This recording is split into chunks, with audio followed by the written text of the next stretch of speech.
उनके अभाव स्वभाव में उत्तम क्षमादि स्वभाव में उत्तम क्षमादि स्वभाव ही इस आत्मा के धर्म है सत्य शाश्वत ज्ञान निज धर्म शेष धर्म है निज आत्मा में रमण संयम रमण ही तप त्याग है निज रमण आंखें छान्य है निज रमण परिग्रह त्याग है निज रमणता ब्रह्मचार्य है निज रमणता दस धर्म है निज जानना पहचानना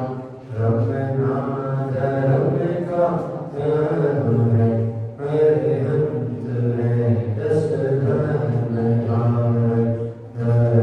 धारक स्थित है आचार्य है गुणचार्य है मुनिराज सर्व प्रसिद्ध है जो आत्मा को जानते पहचानते करते रमण वे धर्म धारक धर्म धन है उन्हें हम करते नमन उन्हें हम करते नमन।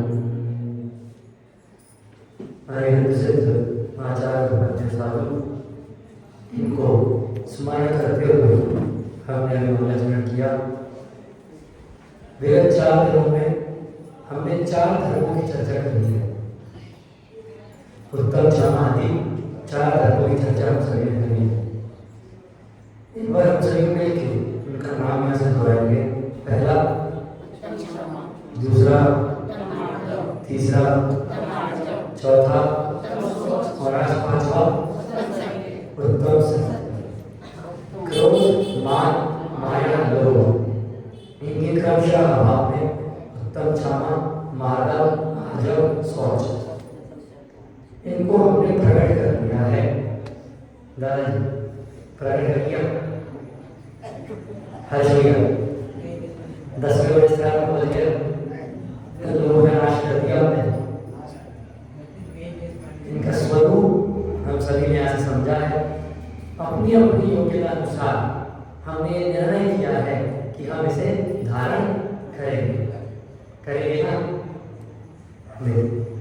उत्तम सत्य, उत्तम सत्य शरण एक ऐसा धर्म है जिसके संबंध में सबसे ज्यादा भ्रांतियां जगत फैली। उत्तम सत्य के स्वरूप में सबसे ज्यादा भ्रांति जगत फैली।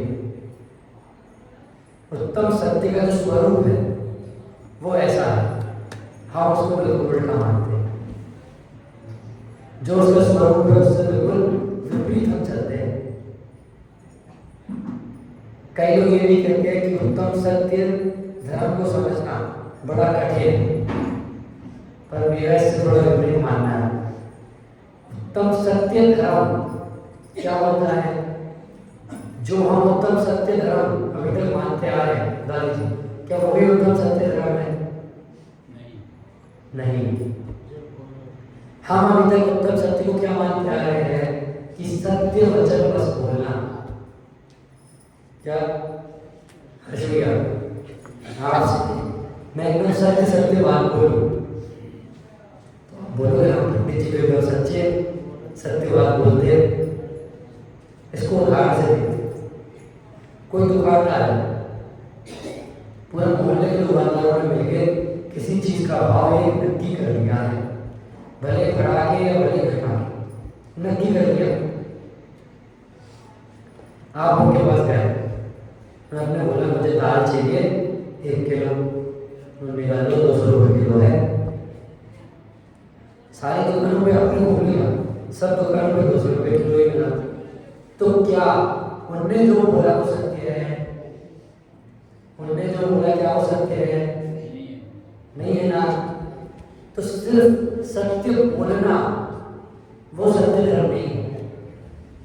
है हमने सिर्फ सत्य बोलने को सत्य धर्म मान लिया। सत्य बोलने के पीछे हमें अनेक फल गिनाए जाते हैं। सत्य बोलो ये फल मिलेगा, सत्य बोलो वो फल मिलेगा। क्या सत्य बोलने के अनेक फल गिनाए, झूठ बोलने के अनेक पाप गिनाए, पर असल में सत्य बोलना क्या है वो नहीं पता है। सिर्फ सत्य बोलो, सिर्फ सत्य बोलो, इतना बोलते हैं। इसकी अपन सिद्धि करेंगे आज की। सिर्फ सत्य बोलना ये सत्य नहीं है। पूरी समाज में ये प्रचलित है कि सिर्फ सत्य बोलना ही सत्य धर्म है। मैं इसको झूठ नहीं बोल रहा हूं, ये गलत नहीं है। सिर्फ सत्य बोलना, भाषा वर्गना, वचन मुक्ति, वचन वर्गना, भाषा वर्गना जो हमारी है ये तो बुद्धल की है भाई। हमने देखा है उत्तम छामादि स्वभाव है आत्मा के, या आत्मा में हमेशा से विद्यमान है। अगर सत्य बोलना स्वभाव होता, सत्य बोलना ही सत्य होता, बोलने में जोर दे रहा हूं मैं, सत्य पे नहीं बोलने में जोर दे रहा हूं। हमने सिर्फ बोलना, सत्य बोलने को सत्य मान रखा। जय जी। क्या अगर सत्य बोलना ही सही होता तो जो मैं अभी बोल रहा हूं, जैसी मेरी आवाज है, अगर हम सिर्फ भाषा वर्णना को सत्य मान लें तो अगले जन्म में भी मेरी आवाज वैसी होनी चाहिए थी दादी जी। अगर हमसे इस भाषा वर्णना को जो आवाज निकल रही है ना हमारी, सिर्फ इसको अगर सच्चा मान ले तो अगले जन्म में भी वही आवाज होनी चाहिए। सच्चा क्या होता है? स्वभाव। सच्चा तो स्वभाव होता है। चलिए इसको और सरल करते हैं। क्या सिद्धों के और अनंत परमेष्ठियों के भाषा वर्णना होती है क्या? बताइए, सिद्ध कुछ बोलते हैं क्या? नहीं बोलते ना। हाशिया सिद्ध कुछ बोलते हैं क्या? इसका मतलब क्या? अरे सत्य धर्म की खाई नहीं है। अरे सबसे बड़े धर्मात्मा तो अभी हमारे समक्ष कोई होता है तो सिद्ध परमेष्ठी है ना। वे तो बोलती नहीं है दादी जी, तो क्या वो सत्य धर्म के खाई नहीं हुए?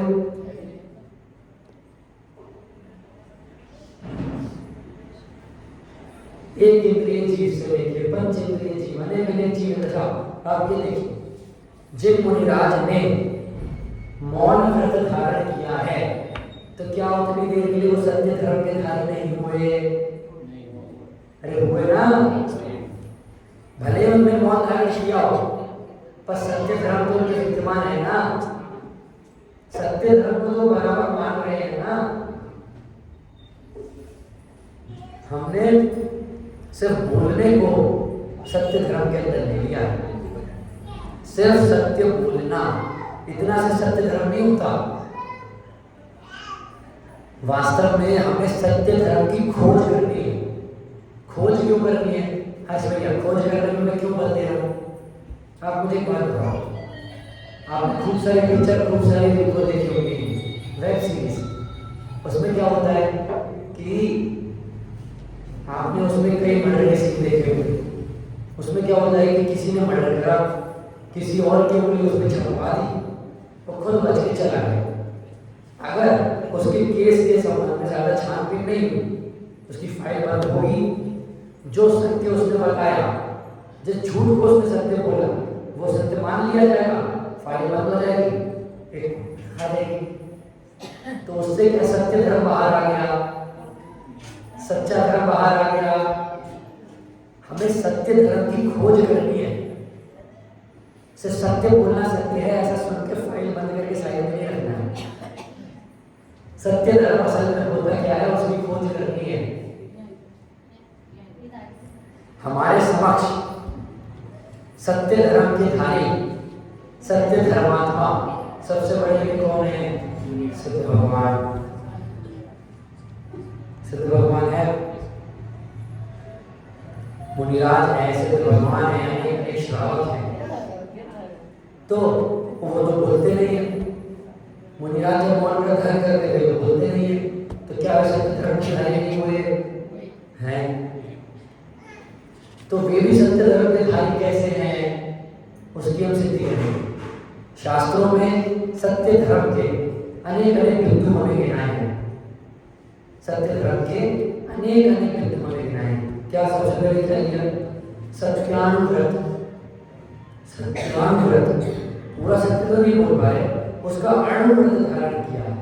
अर्थात क्या? स्थूल झूठ, मोटा मोटा झूठ बोलना छोड़ दिया है। उसके बाद क्या आता है? सत्य महाव्रत। क्या आता है? सत्य महाव्रत। बोलना है तो सिर्फ सत्य ही बोलना है। वहां पे कोर्ट वगैरह में बोलते बातें ना, सत्य बोलूंगा, सत्य के सिवा और कुछ नहीं बोलूंगा, ये सत्य महाव्रत में है। और फिर क्या है? भाषा समिति। सत्य तो बोलूंगा, पर जितना बोलूंगा हित मित और प्रिय ही बोलूंगा। हित मित और प्रिय क्या? आपके हित की जो बात होगी वो ही बोलूंगा। अब यहाँ आके मैं आप सभी को कद्दू की सब्जी बनाना सिखाने लगा तो कोई सुनेगा? अगले दिन से आएगा? जो बातें हमारे लिए इष्ट है वो बताओ। प्रिय, अब जैसे मुझे आत्मा की बात करनी है, अरे तू आत्मा को नहीं मानता, तू मिथ्या दृष्टि, तू ऐसा तू ऐसा, ये कर्म थोड़ी कल से कोई नहीं आएगा। अरे वो थोड़ा करते पंडित जी। मित्र संदर्भ में 45 मिनट के प्रवचन हैं। 45 मिनट में आपको आत्मा की बात सुनाऊंगा, तो आप लोग थोड़ी रुचि थोड़ी अरुचि पूर्वक सुनेंगे। 45 के 42 मिनट हो जाएंगे तो घड़ी देखने लगेंगे कि कैसे न कैसे हम देखें तो पंडित जी का वहां ध्यान चला जाएगा। और 42 के 46 मिनट हो जाएंगे तो ऐसे बैठ जाएंगे। वही 50 मिनट हो गए तो धीरे से हाथ जोड़ेंगे, धीरे से। जी पंडित जी, हित मित प्रिय बोलेंगे तभी आप हमारी बात सुनेंगे ना। और क्या आखिरी क्या है? वचन बुद्धि। नहीं बोलेंगे। आखिरी में क्या कर दिया? नहीं बोलना। और हम क्या बोल रहे हैं? सत्य बोल रहे हैं। सत्य धर्म है। और सबसे बड़ा सत्य धर्म क्या है? कि कुछ नहीं बोलना। विपरीत बातें हुई है तो एक तो है बाबूला जी। सत्य धर्म सिर्फ सत्य बोलना है या सत्य सिर्फ नहीं बोलना सत्य धर्म है, या सिर्फ सत्य बोलना सत्य धर्म है? क्या है? अरे आप खुद भी कंफ्यूज हो रहे हो, हमें भी कंफ्यूज करा रहे हो। अरे कंफ्यूज नहीं हो रहा है, देखो आगे क्लियर हो जाएगा। हम लोगों ने सत्य धर्म को बहुत छोटा बना दिया है, बहुत संकुचित कर दिया है। बस सच सच बोलो, वही सत्य धर्म है। पूजन में भी हम नहीं पढ़ते कठिन वचन मत बोल, तो फिर आप कैसे बोल रहे हो कि सिर्फ सत्य बोलना सत्य धर्म नहीं है? अरे मैं इसका निषेध नहीं कर रहा हूँ कि सत्य बोलना सत्य धर्म नहीं है। सत्य बोलना सत्य धर्म के अंदर आता है। देखिए ना, ये सत्य महाव्रत, मात्र सत्य ही बोलेंगे, उसके सिवा और कुछ नहीं बोलेंगे। पर सिर्फ सत्य बोलते जाना ही सत्य धर्म नहीं है। आखिरी में वचन बुद्धि द्वारा कुछ नहीं बोलना भी सत्य धर्म है। कैसे कुछ नहीं बोलना सत्य धर्म? कैसे? देखिए आजकल हमने क्या कर दिया है, सत्य धर्म को भी समझौते की श्रेणी में ले लिया है। समझौता करते हैं उसमें। तो ये बताइए, सत्य बोलना ज्यादा आसान है या झूठ बोलना ज्यादा आसान है? बताइए जी। उस दिन उदाहरण देखा था ना, कल मैं बैठा था यहाँ पे, उसके यहाँ मैं फोन लगाऊं तब मैं पापा है, सत्य नहीं भैया नहीं, झूठ हाँ भैया 2 मिनट देख के आता हूँ। एक झूठ बोलने के पीछे 100 झूठ बोलने पड़ रहे हैं। क्या देखिए, सत्य धर्म को हमने समझौते की श्रेणी में ले लिया है। कैसे? मुझे ये बताइए, अग्नि ठंडी होती है या गर्म होती है? गर्म होती है। किसी के मुंह से निकल जाए, मान लीजिए कोई बहुत माननीय मिनिस्टर है, उनके मुंह से निकल गई अग्नि ठंडी होती है, फिर अग्नि गर्म होती है, ये बात तो हमें पता है। अब वो उसको सत्य बनाने के पीछे 100 झूठ बोलेंगे क्या कि नहीं? इसको इस प्रकार से प्रयोग में लो, अग्नि ठंडा का काम करती है शरीर के लिए, अरे पर उसका स्वभाव तो गर्म है ना। इसमें हमने हमारे मान को इतना ऊंचा करके रखा है क्या? जैसे मान लीजिए कोई बहुत अभिमानी व्यक्ति हो, उसने बोल दिया वस्तु इस प्रकार है। मान लीजिए मुझे पीलिया हो गया, मुझे पीलिया हो गया और मैं बोलूँ कि तो सफेद नहीं पीला है, तो क्या वो सत्य हो जाएगा? मेरे को तो पीला दिख रहा है, मैं पीछे पड़ जाऊं, अरे मैं बाहर से आया हूं, मैं पंडित हूं, मेरी बात नहीं मानोगे? सफेद नहीं पीला है, पीला, मेरे को तो पीला दिख रहा है। हमें वस्तु में सत्य असत्य खोजना पड़ता है। क्या वस्तु में सत्य असत्य हमें खोजना पड़ेगा, तब हम उसको जान पाएंगे। 3 चीज होती है, देखिए 3 चीज होती है। एक तो वस्तु को प्रतिपादन कर रही है जो वाणी, और उस वस्तु का जो हमें ज्ञान हो रहा है। दिक्कत किसमें आ रही है? वस्तु में कभी दिक्कत नहीं आ रही है, वस्तु तो सफेद की सफेद है, सफेद का सफेद है, वाणी में और ज्ञान में दिक्कत आ रही है। 3 चीजें आपको समझने के, सत्य धर्म आपको समझ में आ जाएगा। खोज हो गई है, बस खदान पूरी हमने खोद दी है, वो हीरा की जैसे निकलने वाला है। क्या वस्तु जैसी है उसका जो स्वभाव है वो उसी प्रकार से होती है। धम्मो वस्तु स्वभावो, वस्तु का स्वभाव धर्म है, पर हमने उसको समझने में गलती करी, हमने उसको वाणी में लाने में गलती करी, इसलिए दिक्कत जा रही है। अकबर बीरबल का इसमें किस्सा बहुत प्रसिद्ध है। बीरबल से अकबर ने बोला दिल्ली में कितने कबूतर हैं? अब बीरबल को अपनी चतुराई प्रस्तुत करनी है, सत्य से मतलब नहीं है, चतुराई प्रस्तुत करनी है।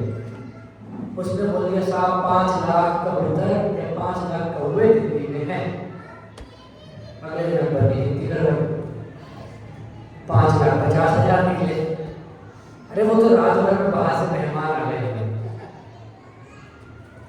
4,40,000 निकले। अरे वो तो थोड़े बहुत मेहमानी में बाहर चले गए होंगे। वस्तु को सत्य बनाने लगते हैं, वस्तु में सत्य स्वरूप है, उस पर ध्यान देने की जगह हम हमारे हिसाब से वस्तु को सत्य बनाने लगते हैं कि नहीं। अशोक जी, मैंने आपसे बोला कुछ रोड में आज बहुत तेज पानी गिरा, अब गिरा कि नहीं गिरा, आपको वस्तु जैसी बनानी है, फिर अपन उसको उस प्रकार से बोलने लगते हैं। नहीं साहब, पिछले 3 दिन पहले जब आप आए थे उसके 3 दिन पहले की अपेक्षा तो बहुत ही कम गिरा, या जब आप नहीं आए थे उसके पहले और तेज गिरा था। हमारे हिसाब से जब हम वस्तु के स्वरूप में फेर बदल करने लगते हैं तब वो असत्य की कोटि में चला जाता है। जय जी, वस्तु जैसी है उसको वैसे मानने की जगह उसको विपरीत मानना, उल्टा मानना, एकांत को ग्रहण करना। देखिए आज इस उत्तम सत्य के माध्यम से एक बहुत ही सुंदर चर्चा सभी के बीच में रहूंगा, अनेकांत और साधुवाद। जैन दर्शन को पहले किस नाम से जाना जाता? अनेकांतवादी, अनेकांत स्यादवादी जैन दर्शन। हमने जो जिनावन का सार देखा था ना प्रशासनिक उपाय से, आचार्य ने, अमृतचंद आचार्य ने उसी ग्रंथ की एक गाथा में लिखा है कि ये अनेकांत स्यादवाद दो धारी तलवार है। कैसी? दो धारी तलवार। तलवार इस तरफ भी धार है, इस तरफ भी धार है। क्यों? अगर हम इस अनेकांत स्यादवाद के स्वरूप को नहीं समझेंगे और घुमाएंगे तो जो इस अनेकांत स्यादवाद को बोल रहा है और स्वरूप को नहीं समझ रहा है उसका खुद का मस्तक खंडित हो सकता है। और अगर इस अनेकांत स्यादवाद को अच्छे से समझ लिया तो परमत का खंडन हम अच्छी प्रकार से कर सकते हैं। क्या है अनेकांत स्यादवाद? क्या होता है? वस्तु अनेक धर्मात्मा वाली होती है। क्या? वस्तु में अनेक धर्म पाए जाते हैं। वस्तु नित्य भी है, वस्तु नित्य भी है। वस्तु नित्य कैसे है? हर्ष भैया, हर्ष भैया 1 साल के थे तब भी वो हर्ष भैया थे, अभी हैं तब भी वो हर्ष भैया है कि नहीं? है ना? अच्छा, जब 1 साल के थे क्या तब भी इतने बड़े चौड़े थे? ये जब आगे जाके बूढ़े हो गए तो पीसी साइज के रहेंगे। वस्तु नित्य भी है, वस्तु अनित्य भी है। पर वस्तु को सिर्फ नित्य मानना कि जैसे हैं वैसे ही रहेंगे, या सिर्फ अनित्य मानना कि छोटे में हर्ष भैया को छोड़ दिए, बड़े में कुछ और हो गए और बड़े में तो हर्ष बदल के दर्शन नाम आ जाएगा, या सिर्फ एक पक्ष को मानना, मिथ्यात्व को ग्रहण करना है। सप्तभंगी एक बहुत सुंदर प्रश्न आता है। क्या सप्तभंगी नाम सुन के आपको कैसा नाम दे रहे? अरे जैन दर्शन का मौलिक चिंतन है सप्तभंगी।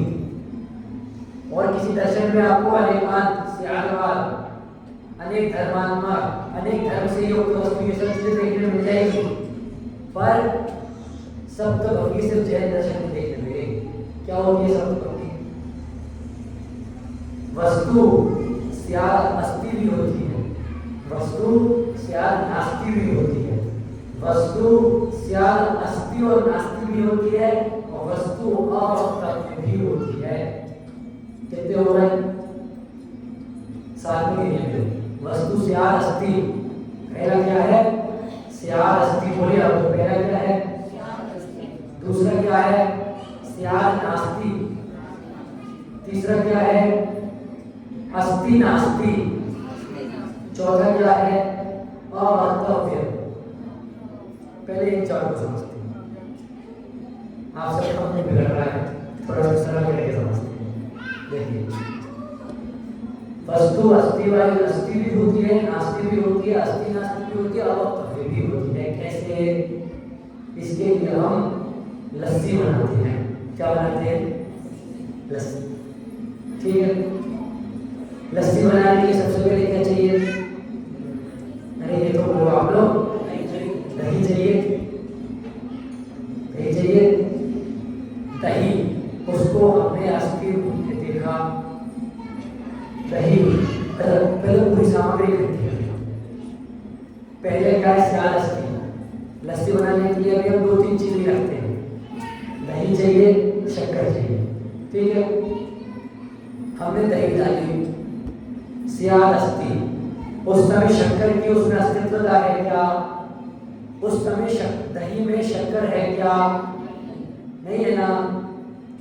ये क्या हो गया? स्याद नास्ति। दही की अस्तित्वता है, शक्कर की क्या है? शक्कर की क्या है? नास्तित्वता है। स्याद अस्ति, स्याद नास्ति। स्याद अस्ति नास्ति क्या होगा? स्याद अस्ति नास्ति क्या होगा? जब हमने दोनों को मिलाया तो लस्सी में से खट्टा स्वाद आता है कि सिर्फ मीठा स्वाद आता है, कि खट्टा मीठा स्वाद आता है? खट्टा में सवाल आता है तो वस्तु अस्थि भी हो गई और नास्ति भी हो गई। एक पूरी अस्थि है, एक पूरी नास्ति है, और अस्थि नास्ति भी है। बस याद पीछे क्या लगाया, कथनचित लस्सी एक अपेक्षा देखें तो खट्टी भी है, एक अपेक्षा देखें तो मीठी भी है, और एक अपेक्षा देखें तो खट्टी और मीठी दोनों है। अवक्तव्य क्या, एक समय में बताओ नहीं खट्टी है या मीठी है या मीठी है, बोल सकेंगे? खट मिठा ही बोलना पड़ेगा ना उसको। खट मिठा बोलेंगे तो भी वो अस्थि नास्ति में चला जाएगा। अवक्तव्य मतलब अनिर्वचनीय, कहने योग्य नहीं। अब उसके बाद क्या आएगा, स्यात् अस्ति अवक्तव्य। इसमें क्या है, वस्तु में कथनचित अस्तित्व बना है, उसके साथ अवक्तव्य बना भी है। कैसे? वस्तु में अस्तित्व बना है, हमने ऊपर से उसमें काजू बादाम किशमिश डाले ना, तो अस्थि क्या है, काजू बादाम किशमिश की। अवक्तव्य कौन है, खट्टा है कि मीठा है कि मीठा है। नास्ति में क्या है, काजू बादाम किशमिश है पर पिस्ता नहीं है। बहुत व्यापक ये विषय, 5 मिनट में समझने योग्य नहीं है। हम लोग को इस विषय को समझने में 15 दिन लगे थे, तब 5 मिनट में आप सबके सामने बोल पा रहा हूँ। स्यात् अस्ति, स्यात् नास्ति, स्यात् अस्ति अवक्तव्य, नास्ति अवक्तव्य, स्यात् अस्ति, स्यात् नास्ति, स्यात् अस्ति नास्ति अवक्तव्य, स्यात् अस्ति अवक्तव्य, स्यात् नास्ति अवक्तव्य, स्यात् अस्ति नास्ति अवक्तव्य। इन 7 से मिलके जैन धर्म की शब्द बनती है। अभी हमें सत्य धर्म पे चलते हैं। क्या सत्य धर्म क्या लिखा हमने, बताइए जय श्री। हाँ लस्सी तो खत्म हो गई, लस्सी खत्म होकर बच गई, और कभी हो गई। क्या सत्य धर्म क्या, अभी जो लोग है ना रिपीट कर रहा हूं, सत्य धर्म क्या, वस्तु का जो स्वरूप है उसको वैसा मानना, उसमें फेर बदल नहीं करना। जैसे आपको अगर पीड़ा हो गया, आपको जो मेरे को करा था, मेरे को पीला हो गया, मैं बोलूं इस किताब का पन्ना सफेद नहीं पीला है, तो क्या सही में पीला हो गया कि मैं वस्तु में फेरबदल कर रहा हूं? बताओ दादाजी, मैंने वस्तु में फेरबदल की कि सही में वस्तु बदल गई? जी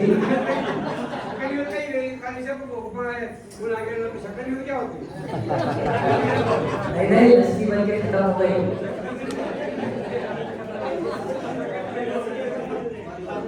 भाई पूरी सभा से निवेदन है, लस्सी बन के खत्म हो गई। अब हम उत्तम सत्य में बात कर रहे हैं। क्या दादाजी उत्तम सत्य, वस्तु में फेरबदल करना वो असली सत्य है, और वस्तु में फेरबदल नहीं करना वो उत्तम सत्य है।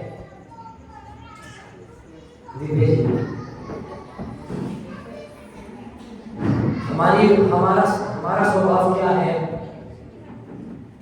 हमारा स्वभाव क्या है, जानना और देखना, पर हमने स्वभाव कैसा मान रखा है, मैं क्रोधी हूँ, मैं मानी हूँ, मैं मायावी हूँ, मैं लोभी हूँ, मैं दानवी हूँ, मैं नेता हूँ, मैं जादूगर हूँ। आजकल चमत्कार को हमने ज्यादा सत्य मानना चालू कर दिया है।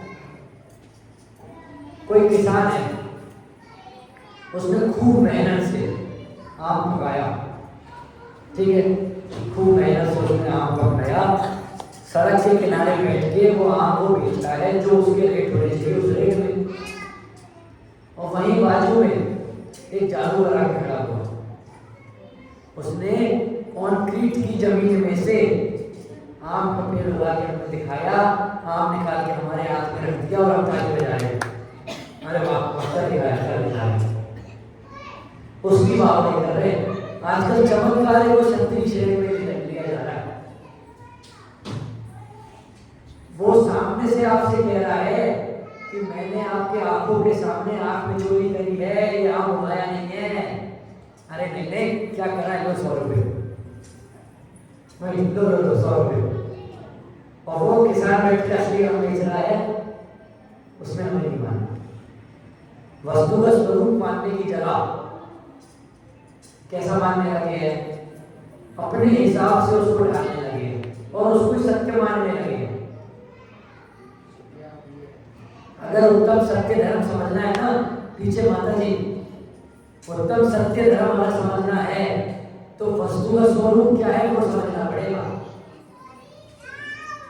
वस्तु का स्वरूप क्या है, जब वो हमें समझ में आ जाएगा तो उत्तम सत्य धर्म हमें अपने आप समझ में आ जाएगा।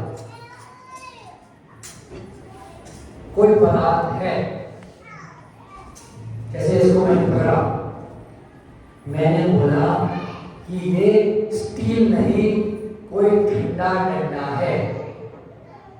वस्तु का स्वरूप नहीं समझा, मेरे को जो फील हुआ, मेरे को जो अनुभव में आया, मैंने वो बताया और फिर उसी को सत्य बनाने में अपने पूरे होश आवाज को जुड़ा दिया। अरे नहीं, इसको छू के देखो, ठंडा डंडा है। अरे असल में तो स्टील का डंडा है ना। वो वस्तु का स्वरूप क्या है, आत्मा का स्वरूप क्या है, जानना और देखना।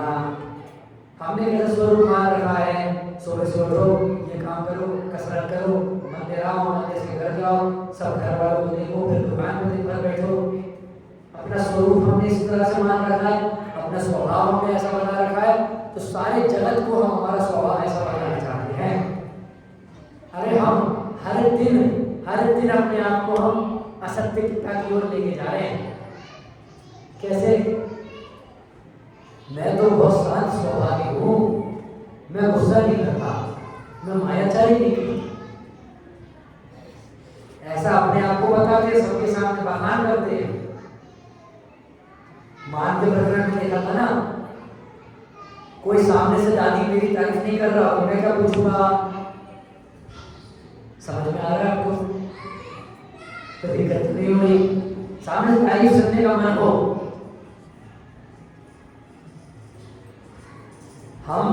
हमारा जो स्वभाव है, जानना देखना, उसके अलावा अपने सारे स्वभावों को, जो विभाग है, जो स्वभाव नहीं है विपिन जी, जो स्वभाव नहीं है, उनको स्वभाव बताने में जुटे हुए।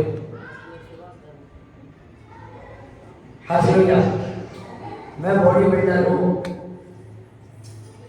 क्या बॉडी बिल्डर हूँ किसे जानता देखता हूँ। स्वभाव हम अपना बनाना चाहते हैं। जो बनावटी शब्द जगत में प्रसिद्ध है ना, असत्यता के लिए है। बनावटी शब्द असत्यता के लिए ही प्रसिद्ध है। गांधी जी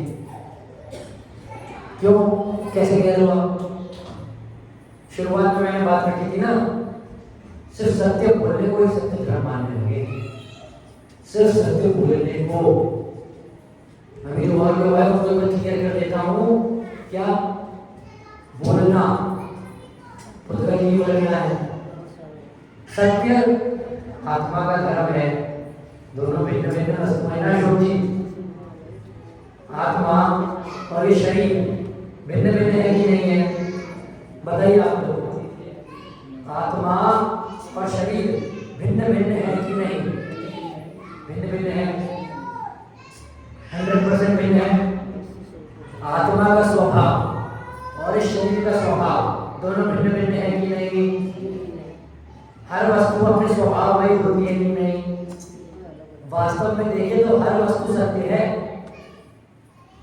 हर वस्तु अपनी अपनी अपेक्षा से सत्य ही है। बाबूलाल जी, सत धर्म लक्षणम। तत्वासुदरी में आए ना,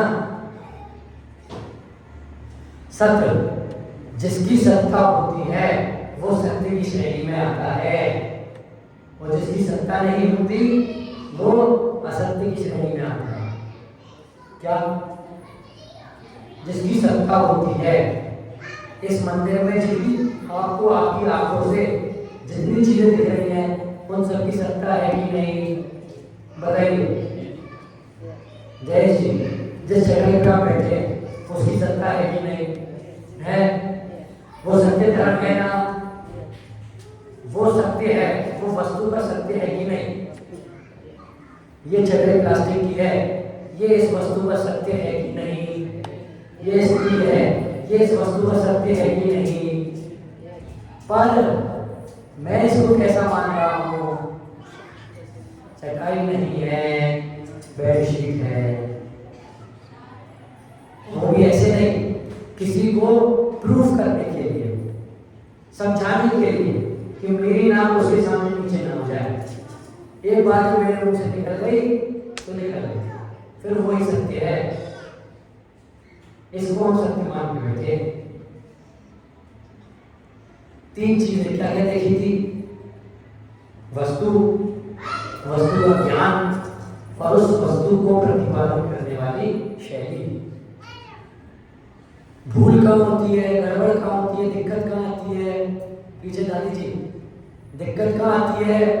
वस्तु में दिक्कत नहीं आती, वस्तु को समझने के ज्ञान में दिक्कत आती है, उसको प्रतिपादन करने की शैली में दिक्कत आती है।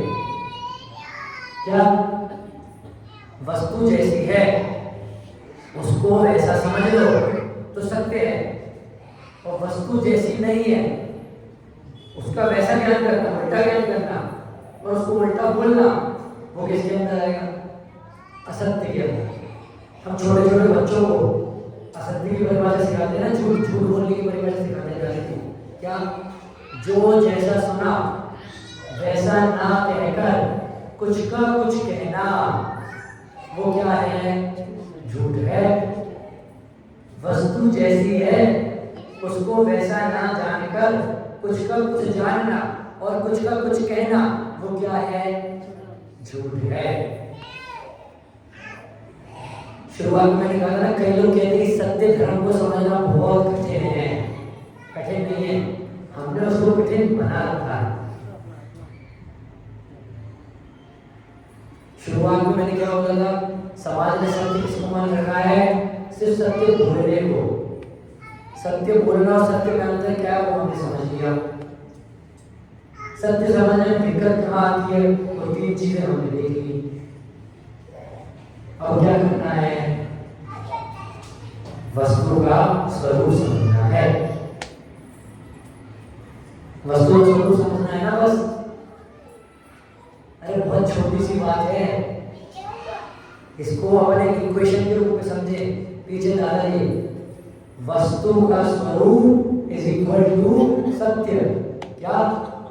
वस्तु का स्वरूप इज इक्वल टू, वस्तु का स्वरूप बराबर, अरे बोलो, वस्तु का स्वरूप बराबर सत्य। इसको अपने जीवन में उतारो। जब हमें लगे कि हम इस वस्तु के स्वरूप को इसके हिसाब से नहीं बता रहे हैं, कुछ का कुछ बता रहे हैं, मतलब वो असत्य की श्रेणी में जाएगा। किसकी श्रेणी में जाएगा? असत्य की श्रेणी में। फोटो वाले की दुकान पे गए, फोटोग्राफर की दुकान पे गए, रविंद्र जी भैया मुझे थोड़ा खूबसूरत बना दो। मैं गया फोटो वाले की दुकान पे, मैंने कहा मेरा एक दांत टूटा है, वो दांत लगा देना, ये नाक थोड़ी लंबी है इसको छोटी कर देना, कान बड़े बड़े हैं इसको संकुचित कर देना, और मुंह थोड़ा मोटा कर देना जी। तो क्या वो एडिटिंग सत्य है या जैसा आपका चेहरा है वो सत्य है? जैसा चेहरा है वो सत्य है, एडिटिंग सत्य है? जैसा चेहरा है वही सत्य है ना, मतलब जो वो वस्तु है वही सत्य कहलाई ना। क्या मैं उसके पास गया, मैंने कहा वस्तु बदल दे। तो क्या वस्तु बदल गई? क्या मेरा चेहरा बदल गया? मेरा चेहरा तो वही है, फोटो में बदला आ गया, फोटो में बदल के आ गया। तो असल सत्य कहां पर है? चेहरे पे, वस्तु में। वस्तु सत्य से सहित होती है। सत्य, सत्ता, सत्य, जिसकी सत्ता है वो उसके सत्य को लिया हुआ है। भाभी जी, जिसकी सत्ता है वो उसके सत्य को लिया हुआ है, ऐसा नहीं। ये दीवार कांच की है, इस कांच की सत्ता है, वो इसको सत्यमय लिया हुआ है। जिसकी जो सत्ता है उसको वैसा जानना मानना वही सत्य धर्म है, वो ही असली सत्य है। सत्य धर्म के संबंध में हमें कहानी जो पुराण में, पद्म पुराण में भी और हरिवंश पुराण में भी मिलती है। और आज हमने जो ध्यान कराई की दशलक्षण पूजन पढ़ी ना, उसमें भी हमने उसका थोड़ा सा आराश पढ़ा। जब हाँ, राजा वसु की कहानी। किसकी कहानी? राजा वसु की कहानी। खूब सारे राजा वसु बोलने लगे। क्या क्या कहानी है राजा वसु की? एक गांव था, ध्यान से सुनिए बाप लोग, उत्तम सत्य धर्म पूर्वक कनेक्ट होगा। एक गांव था, उस गांव में दो मित्र रहते थे, नारद और पार्वती। दोनों बच्चों को पढ़ाया करते थे पाठशाला के अंदर। पहले पाठशाला को चढ़शाला बोलते थे। क्या? चढ़शाला, चढ़शाला, गले में दिक्कत है, आपको समझे थोड़ा। चढ़शाला बोलते थे। वो कौन? पर्वत। वहां पे सूत्र आया, अजैर यष्टव्यम इति। क्या सूत्र आया? अजैर यष्टव्यम इति। पर्वत ने उसका क्या अर्थ किया?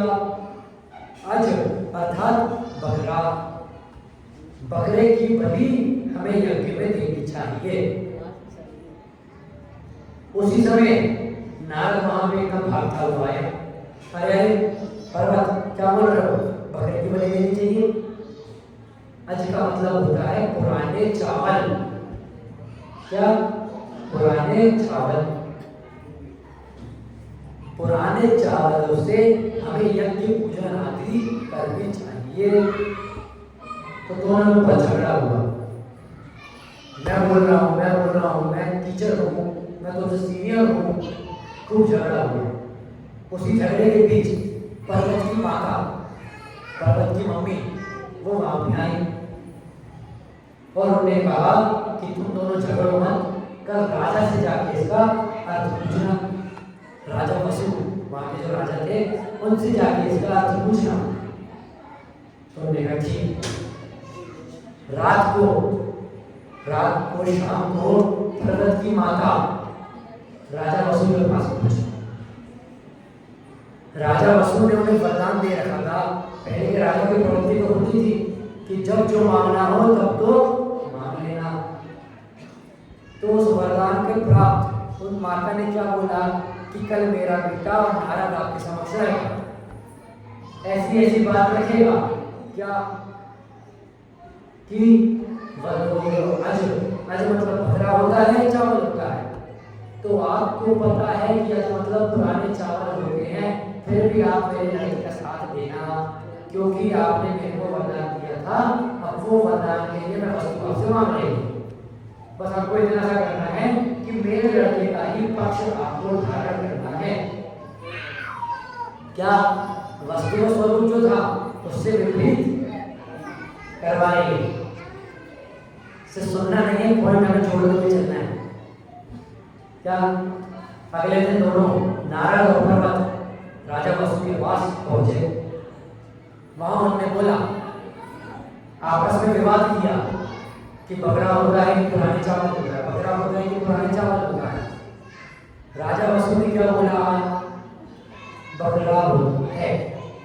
सब एकदम आश्चर्य में, क्योंकि सभा में एकदम सबको पता था कि आज मतलब पुराने चावल होते हैं।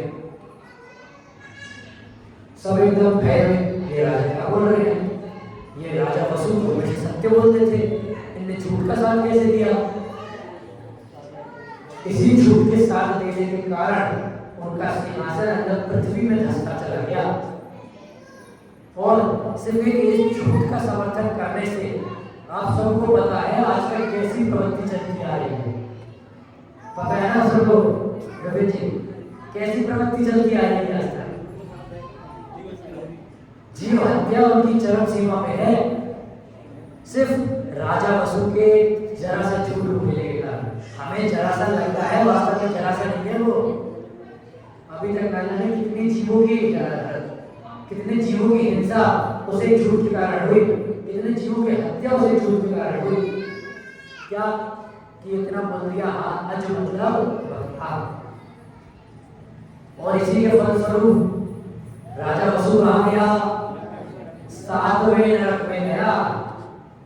पहले दूसरे तीसरे का नंबर ही गया, 7वें नरक में गया।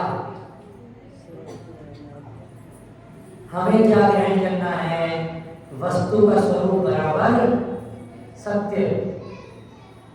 क्या वस्तु का स्वरूप बराबर सत्य। जो वस्तु का स्वरूप है उसको वैसा ही मानना, उसमें अपने हिसाब से फेर बदल नहीं करना, वो असली सत्य धर्म है। दादी जी समझ में आया।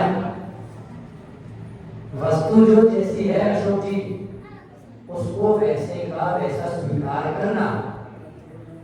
मेरे को ये ऐसी चाहिए, मेरे को ये वैसी चाहिए, इस प्रकार से अगर उसने जरा सी फेर बदल करी तो असत्य की श्रेणी में जाएगा, असत्य के मटके के अंदर जाएगा।